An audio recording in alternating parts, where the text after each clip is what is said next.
சேர்ந்து போகலாம். பூங்கொத்தை போலவே முகம் வைத்து வாழலாம்.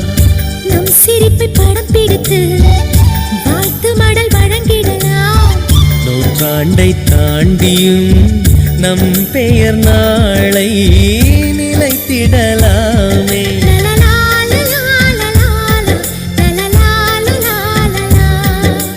Happy new year, happy new year வந்ததே. அன்பை சொல்லி ஆசை உள்ளம்